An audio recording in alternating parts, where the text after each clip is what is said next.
যাহাই এনসিপি, তাহাই বৈষম্য বিরোধী, তাহাই ছাত্রলীগ, ছাত্র শিবির। আমরা বৈষম্য বিরোধী প্ল্যাটফর্মে সকল রাজনৈতিক ছাত্র সংগঠনগুলো একসাথে আন্দোলন করেছি। অথচ আন্দোলনের পরে আমাদের এই দেশপ্রেমিক প্রাইভেট বিশ্ববিদ্যালয়ের শিক্ষার্থীদের সাথে যে বৈষম্য হয়েছে, আমাদের হৃদয়ে রক্তক্ষরণ হয়, আমাদের হৃদয়ে ছুরি চালানো হয়েছে, ঠিক কিনা? আমরা এই অন্যায়ের প্রতিবাদ করেছি, তাই আমরা ওদেরকে প্রত্যাখ্যান করেছি। আমাদের দেশপ্রেমিক বেসরকারি বিশ্ববিদ্যালয়ে আন্দোলনরত সকল শিক্ষার্থীরা ওদেরকে বাদ দিয়ে আমরা দেশ গঠনের জন্য কাজ করতে পারবো কিনা? তাই আমি আহ্বান জানাবো, এই যারা বৈষম্য সৃষ্টি করেছে, আপনারা লক্ষ্য করলে দেখতে পাবেন এই বৈষম্য বিরোধী কমিটিতে ঢুকে গেছে ছাত্রলীগ। এই ছাত্রলীগের কমিটিতে ঢুকে গিয়েছিল গুপ্ত সংগঠন ছাত্র শিবির। এই ছাত্রলীগ থেকে যখন বিতাড়িত হলো দেশ থেকে, তারপর তারা ঢুকলো বৈষম্য বিরোধী কমিটিতে, তারপর তারা ঢুকলো এনসিপিতে। তারা এক সুতায় গাথা। আমি বলবো না সবাই এক সুতায় গাথা, মুষ্টিময় এবং ম্যাক্সিমাম সংখ্যা এক সুতায় গাথা। যাহাই এনসিপি, তাহাই বৈষম্য বিরোধী, তাহাই ছাত্রলীগ, ছাত্র শিবির।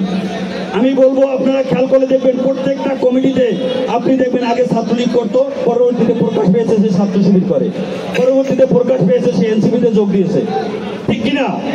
আমাদেরকে এইসব দ্বিমুখী লোকদের ব্যাপারে, শিক্ষার্থীদের ব্যাপারে, তারা দেশপ্রেমিক শিক্ষার্থীদেরকে বিভ্রান্ত করে, তাদের ব্যাপারে সজাগ থাকতে হবে।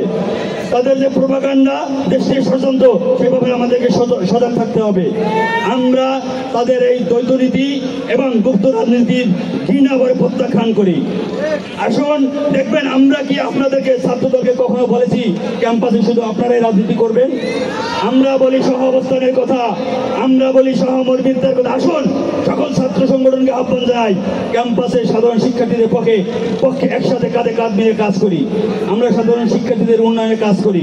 আমরা যদি সব সংগঠন একসাথে সাধারণ শিক্ষার্থীদের সাথে সহ অবস্থা নিয়ে কাজ করি, তাহলে প্রকৃত পক্ষে সাধারণ শিক্ষার্থীরা নিরাপদ ক্যাম্পাস বোধ করবে, ঠিক কিনা? তাই আমি আপনাদেরকে আহ্বান জানাবো, আপনারা মিথ্যা প্রোপাগান্ডার ব্যাপারে সজাগ থাকবেন, সেটার কাউন্টার নেগেটিভ তৈরি করবেন এবং প্রকৃত তথ্য সাধারণ শিক্ষার্থীদের সামনে তুলে ধরবেন।